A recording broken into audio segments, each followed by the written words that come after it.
Saya masuk pada 15 April tu. Hari pertama, Cik Mak Latik kata, boleh main bola, dia kata.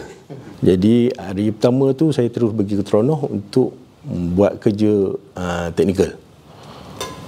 Yang paling best sekali, yang paling best kerja masa kat Wisma kan, hari Jumaat sekat hari tu.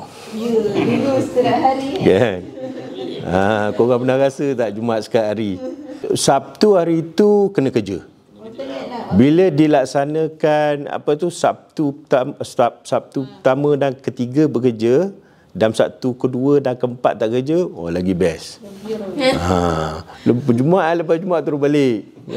Kita orang lepas Jumaat tu main intern lah apa semua seronok. Tapi betul kan dia buat macam tu sekarang ni kan, sebab